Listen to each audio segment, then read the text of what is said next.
Hello everyone, this is Magnus0150, Anthony J. Navarro here, with my new Asus X53U-SH11-CBIL.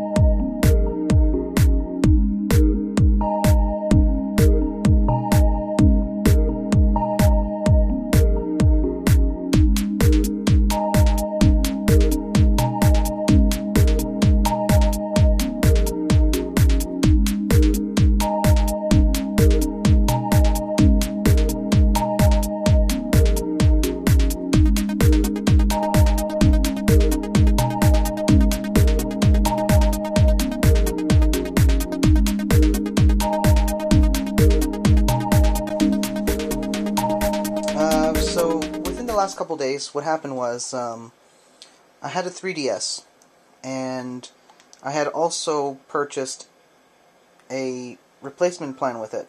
So this was like about a year and a half ago when the 3DS came out for $249. I also purchased an extended service plan for $44.99 at the time. In additional, so it was over way over around $300 range in total that I paid at the time. So about a year and a half later, I did a exchange because the battery wasn't so great and the L button wouldn't work so well either, because I've consumed it. I've played it like no tomorrow. I played it like almost every day basically. So now I have this laptop, and how that happened was through the service plan I had to choose between getting a replacement unit, which actually was costing less than the actual unit's value, because now 3DS costs here in Canada $169 compared to what I paid for it before, which was $249.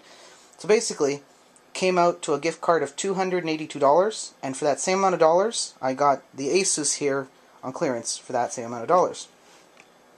So we'll open it up and show you here.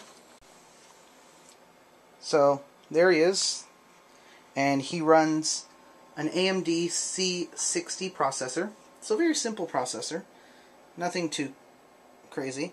4GB of RAM and 320 gigs of hard drive. So keep an eye on this laptop in particular. I will post more videos on how as we go, because I'll be doing upgrades to this guy like no tomorrow. So he does have extended service plan as well. I paid the extra $60 for it, which basically means that within the next 3 years, don't have to worry about battery, power surges, power cord, or any kind of real hardware issues. So sweet. So what we're particularly going to do today with this Asus computer is we're going to actually back up Windows 7, and we're going to install Ubuntu 12.04 LTS. Alright, so the first thing we're going to do is we're going to get a copy of it by going to ubuntu.com. Alright, so on ubuntu.com we're going to go to Get Ubuntu Now, and we're going to go download Desktop Edition. Desktop Edition actually works just fine, exactly the same way for laptop as well. You can either get it in Chinese alone, or you can get it in any other language here. They recommend that you get 32-bit, which is fine and all, but because we have a nice system here that can run on 4 gigs of RAM, I am going to get the 64-bit edition. For most people, I would recommend 32, unless you have a little bit more, a little bit more better hardware, almost like my laptop here, that can at least do over a gigahertz or more of. Let me just save this first. That can do a little bit more potential, or is compatible with Windows 7 64-bit. Alright, while we wait for the Ubuntu 12.04 to download, so we can put on disk, we're actually going to make the backup recovery disks. That's the greatest thing that I love about Asus, is that they actually allow you to make your backup disks of your recovery disks, because I already do have the original recovery disks, which Staples had given me when I purchased the computer already, first when I had set it up already. But I I'm going to make backup copies of it so that if I lose those 4, I still have a copy of Windows 7 that I can always reboot back onto this computer in case of any emergency. It's basically the idea of why we're doing that. Alright, so it's actually under all programs here. Oh, there we go, came up automatically.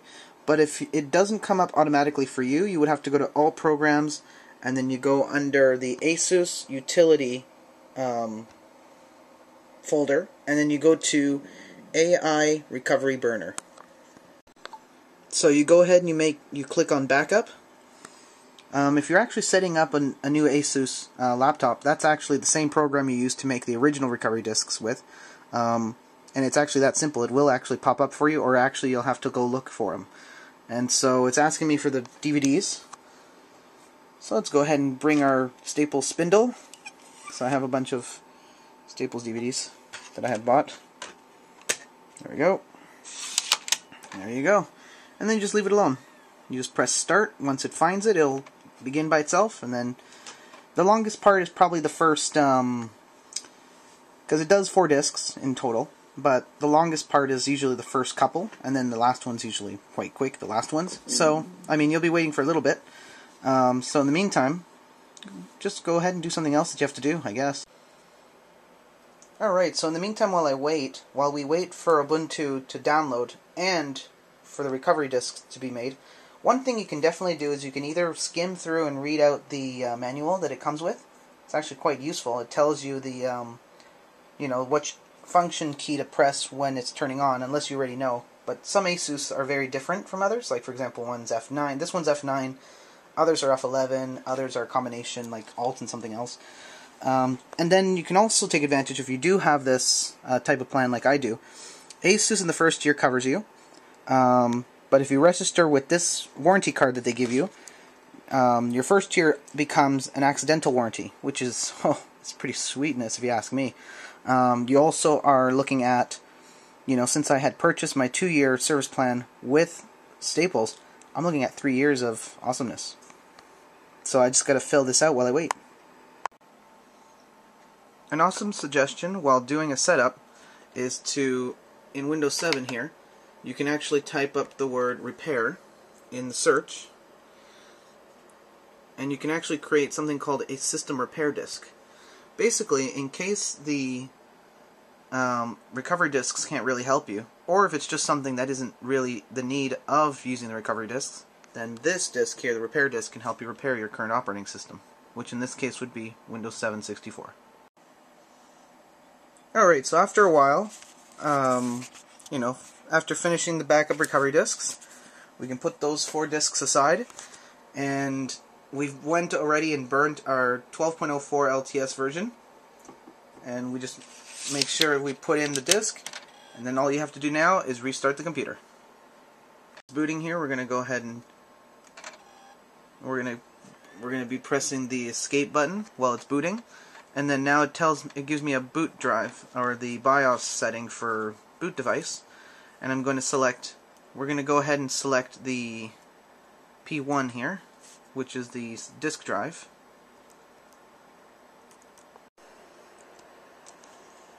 And then press enter.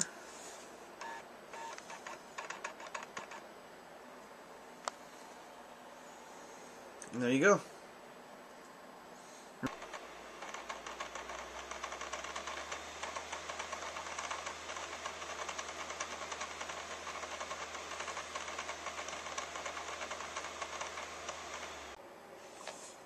Alright, so you give the disk about maybe 5 minutes or so, because since it's running off a disk, not off a USB or anything faster than that, or eSATA, it will take a little bit. So now you get this menu here. You get to try it, or you get to install it. Today we're going to, of course, install it. And you can actually choose the languages on the side here, but, I prefer English.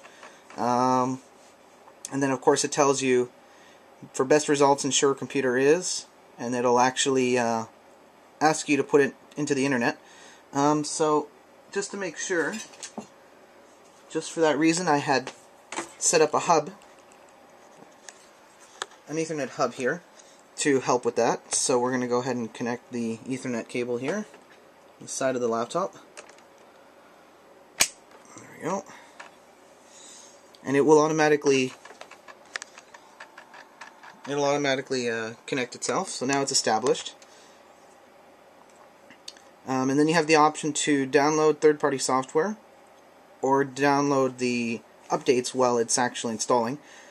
For now, I just want to get straight to the installation, so leave those blank, like don't check them, because it will take a lot longer if you do.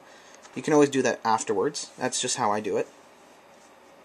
Some people will do it during, and they'll just leave their computer alone for the day, and they just, do anything else they have to do. But for myself in particular, I just want to get the operating system loaded first, and then I do updates, in case there's any issues with it. Usually updates will help fix that. Most common issues on Ubuntu when you're first starting up.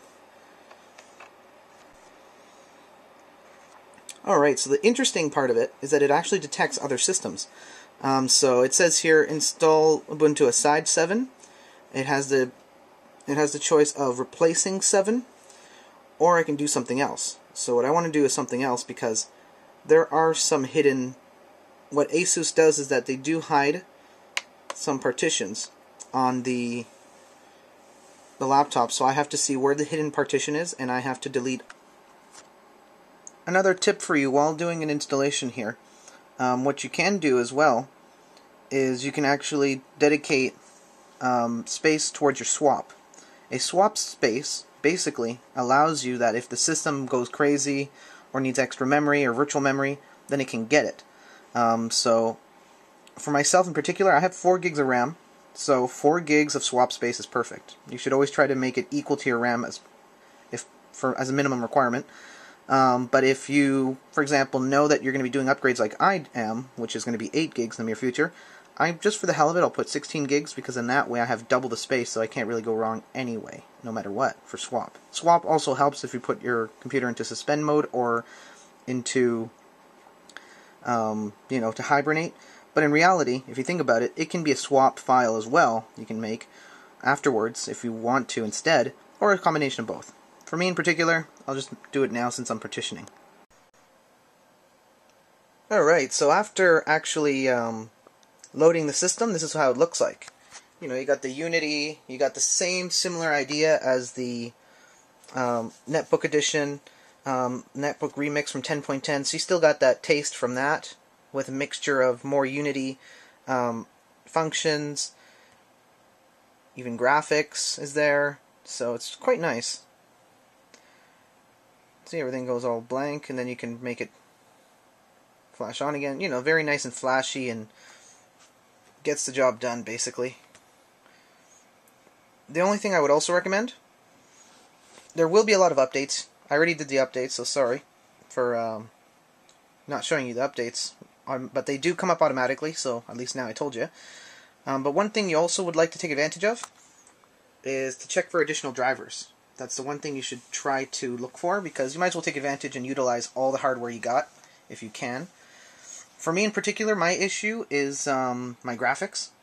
So I mean, right now they're running on just perfectly fine, I wouldn't say generic, but like the one that comes with the system.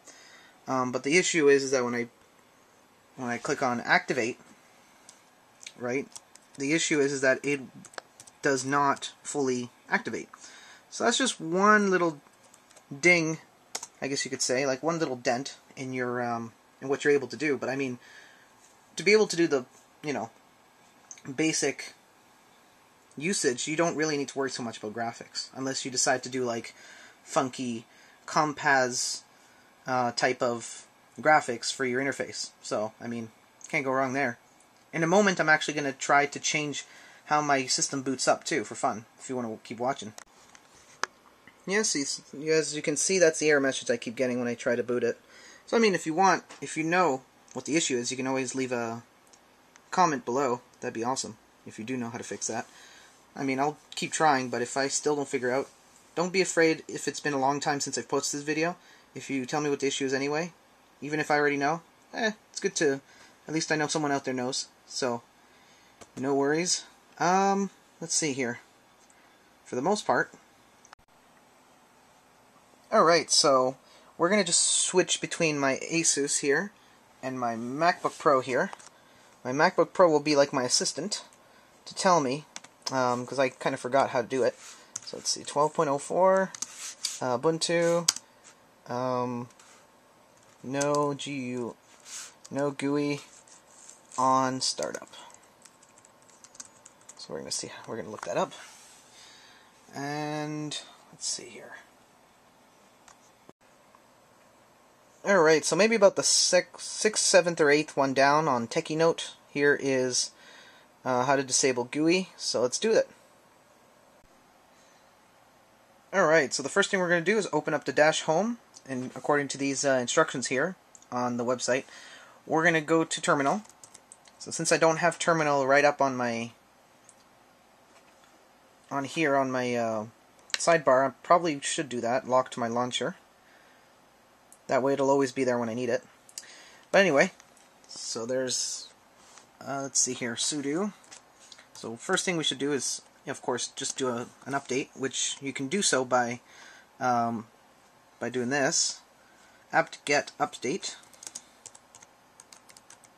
There we go. So of course I'll need the password, my actual password, which is, whoops, made a mistake. There we go. Enter. There we go. Alright, so, and there it goes. It's going to go and update itself. So we're just going to give it a moment to go ahead and do its update. Alright, so as the instructions say, we're going to go ahead and update lightdm because of an old version bug. Alright, so as I was doing some quick research here, I went ahead and I tested it first before going ahead with it. The other website told you basically, told you the basics of it that I had spoken to, which I have on the link below. But the problem with that link, with that site, is it doesn't really tell you, how to get back into GUI, into GUI. So what we're going to do, so I had gone to Ask Ubuntu, which is Ubuntu's own support site. And so I double-checked there exactly how to get, because 12.04 is different from 11.10 and 10.04, because they used a different program, or they used their own different type of drivers to do it. So in this version, once you get the GUI disabled, the only way to re-enable it is by actually typing in sudo start lightdm. So I'll show you in a moment how that works. Other details as well mentioned in the first link that I have listed below is permissions. It doesn't explain to you too much about permissions, because you have to make sure that in the command line, which I'm going to show you as well in a moment, how to make this file come up with the right permissions. Alright, okay everyone, so another link I'm going to also give you is called www.psychocats.net. Don't ask me why about the name, no idea. But it basically tells you the command line on how to actually defaultly get your grub file, which is what you're going to need to update to be able to disable your graphical user interface, and then using the Ubuntu support, which I used, for how to get back into command line, that I have up here. So the original reason for this, for the PsychoCats site, is to teach you how to configure boot menu, so that your Windows is basically your default loader. So you want it to be able to default into Windows instead of Ubuntu. Then you would refer to this guide. But I'm only using this guide for a particular command, which I couldn't remember, to be honest, so that I can get you the right permissions to be able to edit the grub. Because in the first link I showed you, it doesn't really explain how to get the right permissions to do it. So this is a more easier way to give yourself straight permission to edit the grub configuration files, to allow you to go to start up your machine without GUI, and then how to using the command line once you're in console mode, is what it's called, to switch back into GUI basically whenever you want. If you hold down Alt and F2 at the same time, you get the command dash instead of just the dash home. So we're going to go ahead and run our command, and as you can see, I've already run it once. But this basically is going to allow us to be able to get permissions to be able to open the grub configuration file and actually do our changes. So I'm just going to type it out again anyway in bigger letters for you to get it. So it is gksu, so it's basically saying let super user use this, which is gedit, which actually is just gedit. And I want the super user to be able to use at the slash at home, which is in this file, which is in etc. I like to call it etc. And then default slash grub. And what it's gonna, when you press enter, what it's gonna do, it's gonna ask you for your password that you have on the system. So I'm gonna go ahead and enter my password. Alright. Then suddenly gedit will open. Mine in particular has, for whatever reason, has 2 documents. I only need the one. But anyway, in your case it might just only have the grub there. And as you can see right here, grub command line Linux default. It might be a little blurry, but it is right there. I already did it already. I put it to text, but it usually will say something else. It'll say silent splash or quiet splash. So you want to actually delete that, and you want to put text. And that's how you allow it to only go into command line when you log in. So since you already gave yourself the permissions, you can actually go ahead and save it. And that's the thing that the other site that I linked you to didn't explain to you, unfortunately. I guess it's because the guys on that site probably already assume that you know that, but you know, the other one kind of helped for the ones who don't. So especially for me if I don't remember. But anyway, so we're going to go back to terminal, and the one thing you must do after saving this file is you must update. So update. You're going to go ahead and update your grub. So first thing we're going to put, first mistake I did already, there we go. So sudo update -grub, enter. It'll ask you for the password again. That's the nice thing about Linux, is that it always asks you the password over and over, so if somebody tries to mess around with your computer, it'll ask you. The only problem is that the person knows your password, then it's kind of a mess. You know, it kind of really, you can't really do anything about that. And whoops, I made a mistake in my password for somehow, which is okay. I'll just put it in again. There we go. Okay. And now you can see how it says generating configuration file. So there you go. All set. And once it says done, you may reboot the computer. So we're going to go ahead and do that. Let's close this then. I'm going to go to shut. Alright, so we're going to go ahead and shut down. And yeah, I accidentally put it into suspend instead of shutdown. But anyway, we're going to restart it. And then you're going to see that when we... Hey, how's it going, everyone? And as you can see all these letters here, for me it's already working because I already set it up earlier. But for you, you won't see any of that. You're just going to see your usual, disconnect. So, Asus, and then suddenly, oh, you may be thinking, oh, it's actually loading up the GUI, I think. And then, just when you thought it was, well, let's just say that ain't happening, basically. And it goes right into console mode, and there you go. So I'm going to go ahead and log in. Let's just say, okay, I'm done showing off my coding skills to my buddies, and I want to get back into my GUI. You can definitely do that. So, once I log in, I can definitely show you that. Okay, once you log in like that, and then now it tells me, alright, start a command. The command that is showing on other sites, including the Ubuntu support site, there are different ones. In particular, because of 11.10 and 10.04, they're a little different. But for 12.02, earlier in the video I had shown you that we had to update lightdm. Do you remember? Well, basically, we're going to actually, super user is going to go ahead and do that. He's going to start lightdm.